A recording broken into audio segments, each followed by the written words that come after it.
So ayun, shout out po sa inyong lahat. Ayan, mga nagme-message ng ganito. So, pasensya na po ha. Pasensya na. Hindi ako yung ganong tao. No.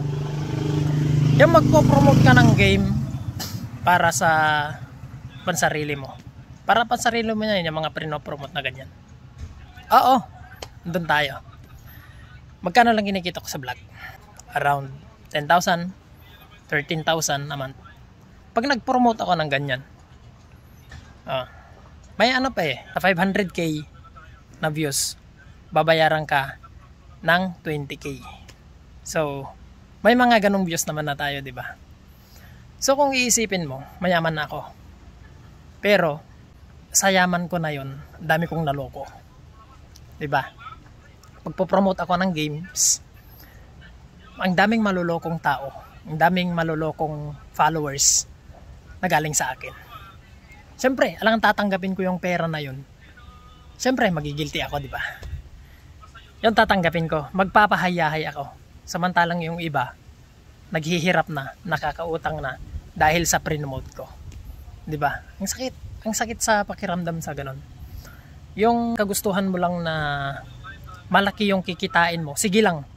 Hindi mo na iniisip yung kapakanan ng maraming tao. Siyempre, ang daming bata, ang daming followers na bata, ang daming nanonood na bata dito sa social media. Siyempre, alangan naman gugustuhin ko na malulong siya sa games na yon. O sugal yan eh. Hindi ibig sabihin na kanyan. Hindi naman sa sinisiraan pero sugal yan. Ayun. May time na mananalo ka. Pero andun na yung kan mo. Siyempre, pag nanalo ka na, andun na yung pagka-addict mo sa game na yon. Siyempre, tataya ka ng marami. Pera yan eh. Buti naman sana kung hindi pera yan. Kasi, ano yun? Tatanggap ako ng pera ng promotion. Tatanggap ako, ipopromote ko yung games na yun.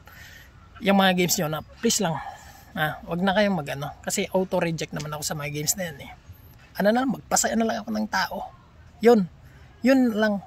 Imbis na ako yung bigyan nila ng, syempre, pag i-promote ko, ako yung bibigyan na, ako na lang magbibigay ng saya sa inyo.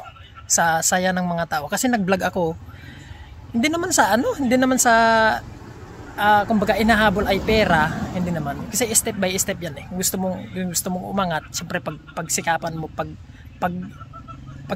pagsipagan mo, at the same time, wala kang tinatapak ang ibang tao. Kaya auto-reject ako sa mga nag-aano ng games sa akin, nag-offer ng games sa akin. Kahit ilang libo pa yan, kahit ilang billion pa yan, ayoko mangloko ng tao.